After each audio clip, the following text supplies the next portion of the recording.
नमस्कार मित्रों, આજે આ ગાંગીના બાબા કે જે આ કઠિયારાઓના ગામમાં રોકાણા છે અને ગામના માણસો એટલા સારા છે કે આ ગાંગીના બાબા અને એમની સાથે રહેલા જેટલા પણ એમના ભાઈબંધો છે બધાને તેઓ રાત્રે પેટ ભરીને જમાડે છે અને ત્યાં જ એમને રાતવાસો કરાવે છે। અને જ્યારે રાત્રે આ ગાંગીના બાબા નિંદ્રાને આધીન બનેલા હોય છે ત્યારે માં મેલડી એમના સપને આવે છે અને સપને આવીને ઘણી બધી વાતો કરે છે। ત્યારે બાબા કહે છે કે માડી, તમારા કારણે તો હું જીવીને પાછો આવ્યો છું, હવે માડી તમે જે કહો ને એ તો હું કરવાનો જ છું। ત્યારે માં મેલડી કહે છે કે હે બાબા, આ ગામમાં હું મેલડી આવતીકાલે એક ચમત્કાર કરવા માગું છું અને એ ચમત્કારનું નિમિત્ત માત્ર ને માત્ર તમારે બનવાનું છે।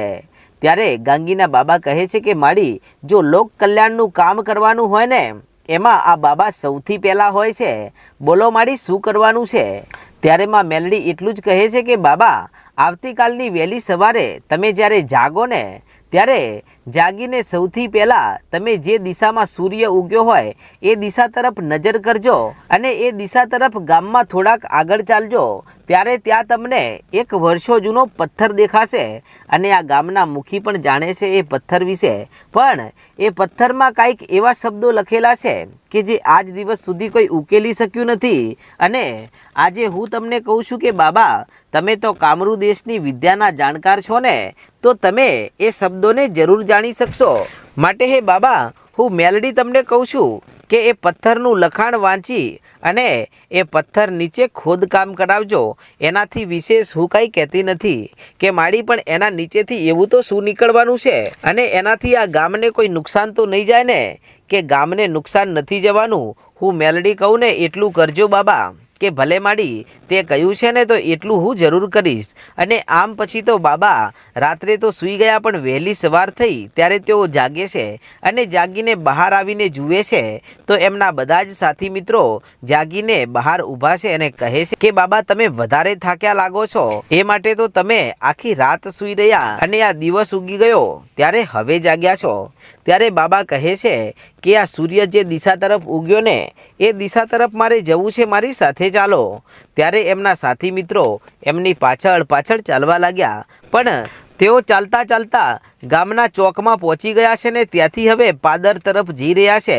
ત્યારે સામેથી મુખીનું બળદગાડું આવ્યું અને એમાં કઠિયારો અને મુખી બેઠેલા છે અને કહે છે કે હે બાબા, આમ વહેલી સવારે અમને પૂછ્યા વગર ક્યાં હાલ્યા? અરે આમ પૂછ્યા વગર થોડું ચાલી નીકળાય।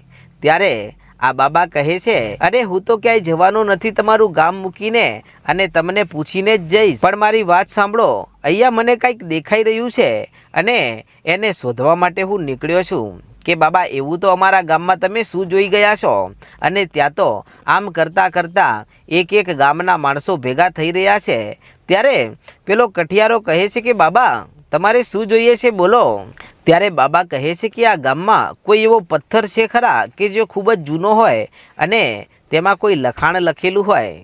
ત્યારે આટલા શબ્દો સાંભળી અને આ મુખી કહેવા લાગ્યા કે હા બાબા, એવો પથ્થર અહીંયા સામે અમારા ગામના સીમાડે છે અને એ પથ્થરમાં શું લખેલું છે ને એ તો આજ દિવસ સુધી કોઈ જાણી નથી શક્યું, પણ હા બાબા, એમાં જરૂર કંઈક રહસ્ય છુપાયેલું છે એવું અમારા પૂર્વજોનું કહેવું હતું।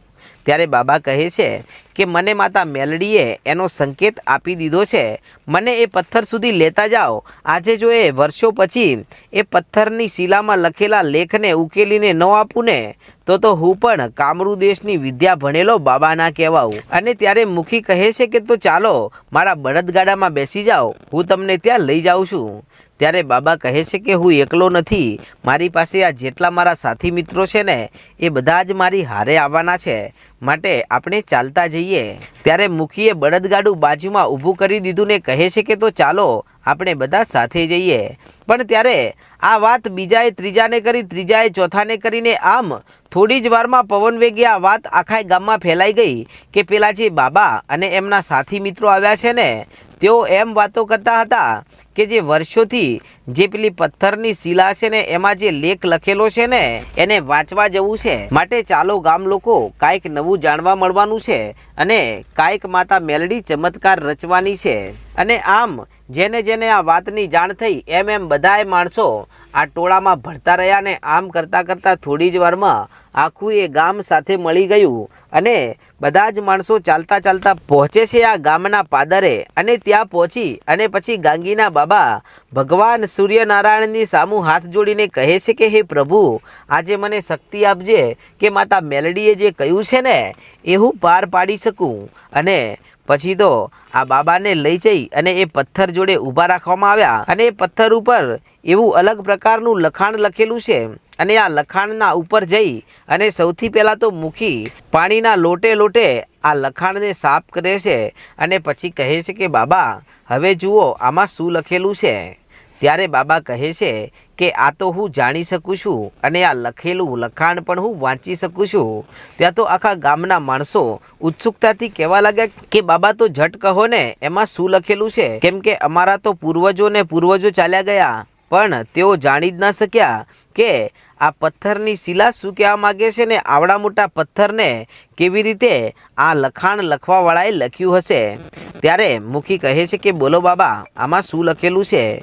ત્યારે બાબા કહે છે કે આ પથ્થરમાં એવું લખેલું છે કે જો આ પથ્થર ખસેડવામાં આવે તો તેના નીચેથી એક કંકાલ મળશે અને એ પણ એક સ્ત્રીનું છે અને જો એ કંકાલને ખસેડવામાં આવે ને તો એના નીચેથી અઢળક ખજાનો મળશે, પણ આ પથ્થર જે ખસાવે એનું મોત થઈ જશે અને આ પથ્થર ખસેડવાવાળો વ્યક્તિ જીવતો નહીં રહી શકે। ત્યારે બાબા આટલું બોલ્યા ને કહે છે કે બોલો ગામ લોકો હવે શું કરશો, આમાં આવું લખેલું છે। પણ ત્યાં તો આખા ગામના માણસોના હોશ ઉડી ગયા ને કહે છે કે શું સાચે જ આવડા મોટા પથ્થર નીચે કોઈ સોના ચાંદી હશે અને શું સાચે જ અહીંયા આ પથ્થરની નીચે કોઈ સ્ત્રીનું કંકાલ હશે અને શું આ વાત સાચી હશે અને શું આ લખેલું લખાણ એ કોઈએ લખ્યું છે આમ જ કે પછી આ સત્ય ઘટનાની વાત છે? ત્યારે બાબા કહે છે કે જે હોય તે પણ આ પથ્થર ખસેડવા હું તૈયાર છું। ત્યાં તો ગામના મુખી કહે છે કે પણ બાબા તમે જોયું નહીં, અરે આમાં લખેલું છે કે જે આ પથ્થર ખસેડશે એનું મોત થઈ જશે। ત્યારે બાબા કહે છે કે મોત કાલે આવતું હોય તો આજે આવી જાય, પણ જો મારી મેલડી સંકેત આપે ને એ કાર્ય ના કરું ને તો મારી મેલડીનું નામ લાજે। અને પછી તો બાબા કહે છે કે જાઓ ટીકમ પાવડા હથોડા જે કાંઈ પણ મળે એ લઈને અહીંયા આવી જાઓ અને આજે તો મારે નક્કી કરવું છે કે આ પથ્થરની શિલા શું કહેવા માગે છે। ત્યારે ગામના અમુક માણસો કહે છે કે હા બાબા ગમે તેમ કરી અને આજે તો આ રહસ્યને ઉકેલી નાખો। ત્યારે અમુક આ મુખી જેવા માણસો તો એમ પણ કહે છે કે બાબા રહેવા દો, એમાં નથી પડવું, અરે વર્ષોથી અમારા પૂર્વજો આ લખાણને વાંચી નથી શક્યા ને કદાચ કોઈ વાંચતો હશે ને તો આ પથ્થરને ખસેડવાની હિંમત એણે કરી નહીં હોય, પણ બાબા તમે પોતાનો જીવ જોખમમાં શું કામ મૂકો છો? અરે તમે જોયું તો ખરા કે આ પથ્થર ખસેડનારનું મોત થશે કે ભલે ને મારું મોત થતું। આમ કહીને બાબાએ હાથમાં લીધી ત્રિકમ અને આ પથ્થરને રેતીમાંથી થોડોક બહાર નીકાળ્યો અને પછી આ ગામ લોકો આ પથ્થરની રેતને ખસાવીને જુએ છે તો ત્યાં તો નીચે તો એક મોટો વિશાળ પથ્થર છે અને એને ઉપાડવો કે ખસેડવો કોઈ નાની મોટી વાત ન હતી। તેથી ગામ લોકો કહે છે કે બાબા આ આપણા હાથની વાત નથી, આ પથ્થર હવે આપણાથી હલવાનો નથી। ત્યારે ગાંગીના બાબા ખડખડ દાંત કાઢીને હસવા લાગ્યા ને કહે છે કે ગામ લોકો તમે ચિંતા શું કામ કરો છો? આ પથ્થરને અહીંયાથી ઉપાડીને બાજુમાં મૂકતા પણ મને આવડે છે અને આ સમગ્ર જે જંગલના ઝાડવા છે ને એ ઝાડવાને એક જ ચપટી વગાડું ને તો ઊભા ને ઊભા જમીનમાં ઘુસાડી દેતા પણ આવડે છે ને જમીનમાં રહેલું જે કાંઈ પણ છે ને એને બહાર કાઢતા મને આવડે છે। પણ આજે હું તમને કહું છું કે હવે તમે બધા આગા ખસી જાઓ, હવે આ પથ્થર આ બાબા એકલા ઉપાડશે। ત્યારે ગામના માણસો કહે છે કે બાબા પણ અમે તમને ટેકો તો આપીએ અને ટેકો આપવાથી તમને વધારે આનંદ થશે। ત્યારે ગાંગીના બાબા કહે છે કે ટેકો આપવાની જરૂર નથી ગામ લોકો, તમે ટેકો કરશો એમાં મને કાંઈ વાંધો નથી, પણ આ પથ્થર ખસાવવામાં જો તમારામાંથી કોઈ ગામનો માણસ અહીંયા આવી ગયો ને એણે જો પોતાની તાકાત લગાવીને તો એમ સમજી લેજો કે આ લખેલું છે ને એ સાચું પડી જશે અને એનું મોત થઈ જશે। કે બાબા તમને કાંઈ નહીં થાય, કે હું તો એકલો માણસ છું, મારી આગળ પાછળ કોઈ નથી, મારે કોઈ નથી પત્ની કે નથી બાળકો, એટલા માટે મારું મોત થાય તો ચાલે, પણ તમારે તમારી રક્ષા કરવાની છે. આમ કહીને ગાંગીના બાબાએ પોતાના બંને હાથ આ પથ્થર ઉપર લગાવ્યા અને પછી તેમણે થોડીક વાર પ્રયત્ન કર્યો પણ પથ્થર હલતો નથી. તેથી તેમણે કામરૂ દેશની વિદ્યાનો પ્રયોગ કર્યો અને વિદ્યા કરતાની સાથે એ પથ્થરને આમ જ્યારે હાથ ઊંચા કર્યા એની સાથે આખો ને આખો પથ્થર ઉપર આવી ગયો અને પછી તેને બાજુમાં મૂક્યો અને પછી ત્યાં પાવડાઓ લાવીને ખોદવાનું શરૂ કર્યું અને ખોદતા ખોદતા જેવા હજુ તો ઢીચણ સરખા પહોંચ્યા છે ત્યાં તો સાચે જ એક સ્ત્રીનું કંકાલ નીકળ્યું અને આ કંકાલને જોતાની સાથે ગામના સૌ માણસો કહે છે કે બાબા, આ કંકાલ અહીંયા ક્યાંથી આવ્યું પથ્થર નીચે, અને આની પાછળ શું કોઈ રહસ્ય છુપાયેલું છે? ત્યારે બાબા કહે છે કે એ વાત તો હું નથી જાણતો, એ તો માતા મેલડી તમને જરૂર કહેશે, પણ અત્યારે મારે એ જાણવું છે કે આ કંકાલની નીચે છે શું? અને આમ આટલું કહી અને પછી તો આ બાબા આ કંકાલને એક બાજુમાં કરે છે અને બાજુમાં ખસેડી લીધા પછી જ્યારે તેઓ નીચે નજર નાખે છે તો તેમના હોશ ઉડી જાય છે, કારણ કે એ કંકાલને ખસેડતાની નીચે ત્યાં જમીનમાં એક સોનાનો ઘડો છે અને તેની ચારે બાજુ હીરા માણેક મોતી જડેલા છે. અને બાબાએ આ ઘડો ખોલીને અંદર જોયું તો એમાં સોનાના સિક્કા છે અને આ જોતાની સાથે બાબાએ આ ઘડો પોતાના હાથમાં ઉચકી લીધો અને લઈને મુખીના હાથમાં આપ્યો ને કહે છે કે લો મુખી, આ જોયું તમારા ગામમાં કેટલું બધું ધન છુપાયેલું હતું. ત્યારે આ માટલું જોતાની સાથે ગામના સૌ માણસો રાજીના રેડ થઈ ગયા અને પછી તો પેલો કઠિયારો કહે કે પણ હે મુખી, આ પથ્થર ખસેડે એનું મોત થઈ જશે તો પછી આમાં બાબાનું તો કાંઈ થયું જ નહીં અને બાબા તો હજુ જીવે છે.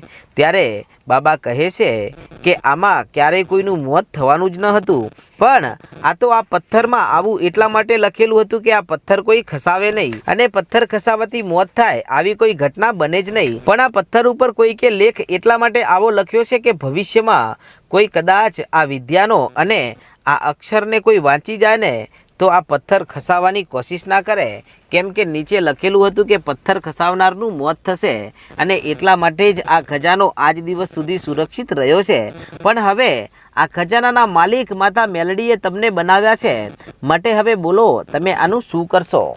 ત્યાં તો આખું એ ગામ ભેગું થઈ અને કહેવા લાગ્યું કે બાબા, સૌથી પહેલાં તો માતા મેલડીનું મંદિર બંધાવવું છે અને જો મારી મેલડી અમારા મંદિર બંધાવવા માટે રજા આપે અને રાજી થતી હોય તો અમારે માં મેલડીના મંદિરમાં સૌથી પહેલાં તો આ રૂપિયા વાપરવા છે ને પછી દીન દુખિયા અને ગામના ગરીબો અને જે પહોંચી નથી વળતા એવા લોકોની મદદ કરવી છે. ત્યારે પેલા બાબાની સાથે રહેલા એમના મિત્રો બાબાને શાબાશી આપે છે ને કહે છે કે બાબા, ધન્ય છે તમને કે તમે કોઈ દી મોતથી ડરતા નથી અને ગમે તેવું કાર્ય હોય તેને કરવા માટે પહોંચી જાઓ છો.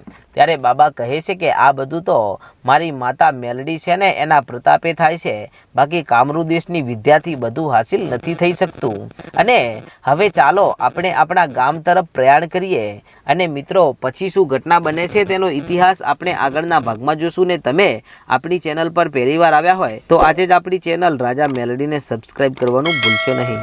જય માતાજી.